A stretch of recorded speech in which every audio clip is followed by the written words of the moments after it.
మా ప్రాంతంలో అత్యంత వైభవంగా జరిగే శ్రీ తాతయ్య గుంట గంగమ్మ జాతర వేడుకలు ఘనంగా ముగిశాయి. అమ్మవారి చెంప తొలగింపు కార్యక్రమంతో 8 రోజుల పాటు వైభవంగా సాగిన జాతర పరిసమాప్తమైంది. అమ్మవారి విశ్వరూప దర్శనాన్ని చూసేందుకు రాయలసీమ ప్రాంత ప్రజలు పోటెత్తారు. ఆలయం ముందు భాగంలో గంగమ్మ బొమ్మ తయారీలో దళితులు, కుమ్మరి, కంసాలి, చాకలి, మంగలి, గొల్ల వంటి వీరాసి పాల్గొంటారు. అలాగే గంగమ్మ బొమ్మకు కావాల్సినంత బంకమట్టిని పక్కనే ఉన్న కుమ్మరి వాళ్లు బాగా పిసికి పక్కనున్న అర్చకులకు సంబంధించి అందించడం ఆనవాయితీ.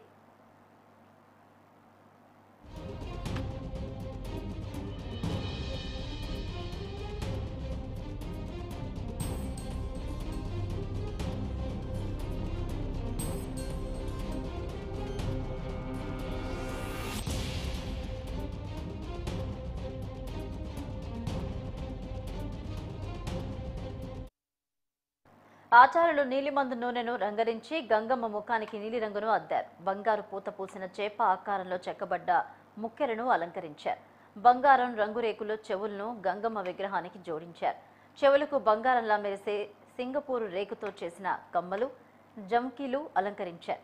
మంగళివాళ్లు గంగమ్మ విగ్రహం తల మీద, తల వెనుక తెల్ల వెంట్రుకలను దారాల్లా పేడి పొడవుగా వేలాడదీశారు.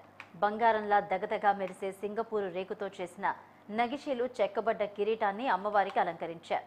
కిరీటం కింద మల్లెపూలతోనూ కనకాంబరాలతోనూ అలంకరించారు. గంగమ్మ నుదురు భాగమంతా ఎర్రని కుంకుమను మట్టిలా పెట్టారు. నుదురు భాగం మధ్యలో వెండితో చేసిన అడ్డనామాలను అమర్చారు.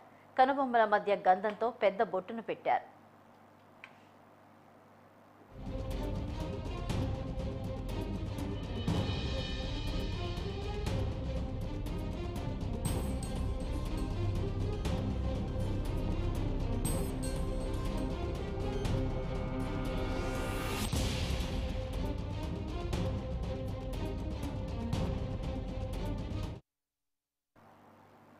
గంగమ్మ విగ్రహం నోరు తెరుచుకొని ఉన్నట్లుగా రూపాన్ని పెట్టారు. నోటి నిండా ఎర్రని కుంకుమను నింపారు.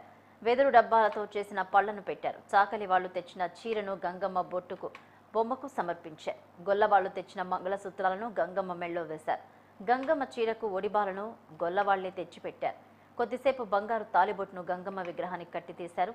కింద వెండితో చేసిన కన్నులను అమర్చారు. వెండి కన్నుల మధ్య నల్లని కనుగుడ్లు పెట్టడానికి ఖాళీ ప్రదేశం ఉంటుంది. కనుగుడ్లను మాత్రం చివరిలో పెట్టారు. నల్లగుడ్లను పెడితే గంగమ్మ బొమ్మకు ప్రాణం వచ్చినట్లు భావిస్తారు భక్తులు.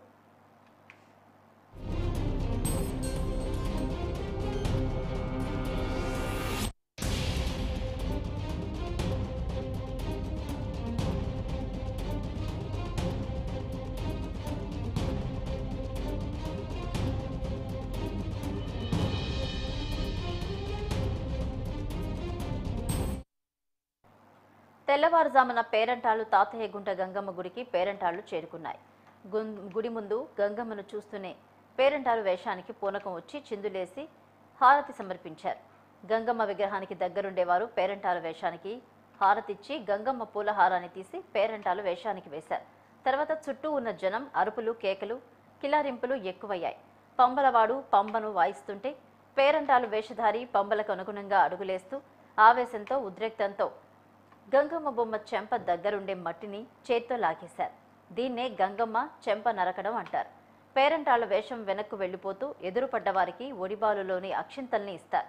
తిరుపతి గంగ జాతర చాటింపుతో ప్రారంభమైన వివిధ వేషాలతో, మొక్కులతో, వినోదాలతో, వ్యాపారాలతో, వివిధ పూజలతో సాగి చిట్ట చివర గంగమ్మ చెంప నరకడంతో పరిసమాప్తమైంది.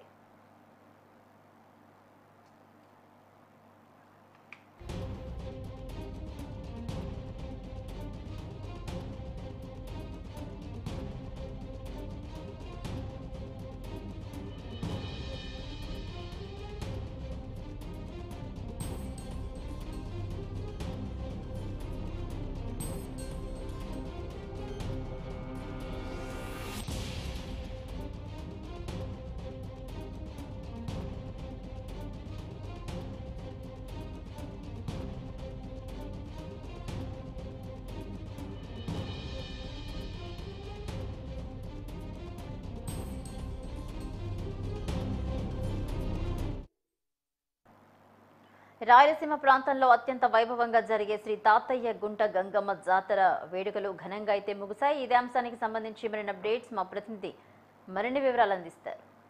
ముని, థ్యాంక్ యూ భవానీ. తిరుపతి గంగమ్మ జాతర ఘనంగా ముగిసింది. అయితే అమ్మవారి నిన్న విశ్వరూప దర్శనంతో ఈ అమ్మవారి జాతర అనేది చంపనార కార్యక్రమంతో ముగిసింది. అమ్మవారిని దర్శించుకోవడానికి పెద్ద ఎత్తున భక్తులు అయితే గంగమ్మ గుడికి చేరుకున్నారు.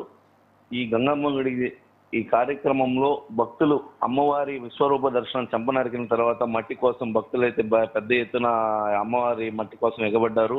అదేవిధంగా భద్రతా పరంగా అయితే భక్తులకు ఎటువంటి అసౌకర్యం కలగకుండా సీసీ కెమెరా నిఘాతో పాటు భద్రతా పరంగా కూడా అందరూ పోలీస్ వారు అయితే విజిలెన్స్ వారు అంతా కూడా భక్తులకు ఎటువంటి ఇబ్బందులు కలగకుండా